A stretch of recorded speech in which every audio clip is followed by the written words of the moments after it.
अच्छा जी, सबसे पहले बात कर लेते हैं एक दफ़ा फिर ईरान और इज़राइल तनाज़े के हवाले से। जिस तरह के मुख्तलिफ़ ज़ायरीन इस वक्त तैयारी कर रहे होते हैं, मुहर्रम का महीना बिल्कुल अराउंड द कॉर्नर है। बड़ी तादाद में ज़ायरीन पाकिस्तान से भी यकीनन रुख करते हैं ईरान का और इराक़ का, यानी मशहद का, और इसके अलावा आशूर के लिए जिस तरह जाया जाता है, करबला और नजफ़, उसके हवाले से ट्रैवल एडवाइजरीज़ ऑलरेडी आ चुकी हैं। This is a developing situation. इसके अलावा आपको बताते चलें कि इस वक्त भी इराक़ में जो मौजूद हैं ज़ायरीन, वो इंतज़ार कर रहे हैं कि स्टेबिलिटी आए और वो अपने वतन वापस जा सकें, यानी ईरान वापस जा सके। पाकिस्तान ने इसमें पेशरफ्त की है और इस दफ़ा जो ईरान से हाजी यानी सऊदी अरब में मौजूद हैं, उनकी मुआवनत करने का बीड़ा उठाया है। It is a very strange situation, यानी दुनिया के लिए ये बड़ी एक बदलती हुई सूरत हाल है, लेकिन अगेन हम उम्मीद करते हैं, दुआ करते हैं that better sense is going to prevail.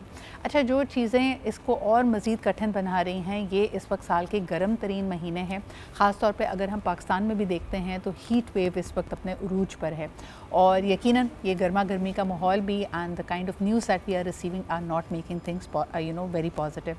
आपने अपने आप को भी महसूस किया होगा कि आप बहुत ज़्यादा निढाल महसूस कर रहे हैं, यानी जो काम आप बड़ी फुर्ती से कर पाते थे, अपनी एनर्जी दे पाते थे, मिड डे के करीब जब अपने सबसे ज़्यादा यानी गर्म तरीन वक्त होता है दिन का, उस वक्त आपके लिए कॉन्सनट्रेट करना, काम में दिल लगाना या काम को कर पाना बहुत मुश्किल हो रहा है। जिनके पास एसी की या कूलर की सहूलत है, लोगों का नहीं दिल चाहता कि उस ठंडी जगह से, उस ठंडे कमरे से निकला जाए, लेकिन बहुत सारे लोग ऐसे हैं जिनको काम के लिए या तो लंबी मुसाफत करनी पड़ती है, बाइक्स पे जाना पड़ता है, या फिर एक जगह बैठकर वो काम नहीं कर रहे होते, बहुत ही ज़्यादा गर्म सर्कमस्टांसिस में, इन्वायरमेंट्स में उन्हें काम करना होता है। ख़ास तौर पे जो फैक्ट्री गोअर्स हैं या सर्टन काम से मुंसलिक लोग हैं, इवन अगर आप रेस्टोरेंट्स की बात करें, उनका किचन आम दिनों में भी बहुत गर्म होता है और हीट में यकीनन it is making things even more difficult. So एक दफ़ा फिर जो इसमें पब्लिक हेल्थ का जो पहलू है उसको मद्देनज़र रखते हुए हमारा ये सेगमेंट कि आप इस शदीद हीट के वक्त, यानी शदीद जो हीट वेव्स आई हुई, इसमें आप अपना ख्याल कैसे रख सकते हैं।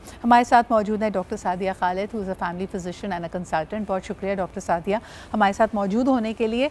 सबसे पहले मुझे वो बताइए कि जो लोग इन वेरी एक्सट्रीम इन्वायरमेंट्स काम कर रहे हैं, यानी रेस्टोरेंट, होटल्स, कैफ़ेज़ के साथ साथ जो ख़वातीन घर में भी कुकिंग कर रही हैं, उनके लिए कुछ टिप्स दीजिए कि किस तरह वो इस हीट वेव में अपना बेहतरीन ख्याल रख सकती हैं एंड दे कैन इंश्योर कि उनको हीट स्ट्रोक ना हो। ठीक है। अच्छा, thank you so much for having me here Sidra. अच्छा देखिए, हीट टेम्परेचर जब राइज करता है तो बॉडी में बहुत सारी चेंजेस आती हैं। तो जो खवातीन घर पे हैं उनके लिए सबसे इम्पोर्टेंट है कि हाइड्रेट रखें अपने आप को, पानी का इस्तेमाल ज़्यादा से ज़्यादा करें और घर में कॉटन के पतले जितना भी सॉफ्ट मटेरियल हो वो इस्तेमाल करें, बहुत ज़्यादा गहरे रंग इस्तेमाल ना करें और जितना कोशिश करें बाहर निकलना जो अवॉइड करें जब पीक आवर्स होते हैं। और पानी का इस्तेमाल 10 से 12 ग्लास पानी in the form of fruit juices, fresh fruit juices, या आप स्कंजबीन बना के पी सकती हैं which is rich in electrolytes. तो ये सब चीज़ें अगर आप करेंगी तो बहुत मुमकिन हद तक हाइड्रेशन से जो है आप हीट स्ट्रोक से बच सकते हैं। मुझे ये बताइए डॉक्टर सादिया, कई लोग कंप्लेन कर रहे हैं कि बाकी सिम्टम्स तो चलें बार बार आते हैं, तबीयत का ख़राब होना, फ़ीवर, निढाल होना, लेकिन जो कंसिस्टेंटली इस हाई टेम्परेचर्स की वजह से लोग हेडेक्स एक्सपीरियंस कर रहे हैं, यानी सर में दर्द, आधे सर का दर्द, कुछ लोगों का माइग्रेन ट्रिगर हो रहा है, इसको कैसे अवॉइड किया जा सकता है and is it very common to experience a headache आजकल के मौसम में?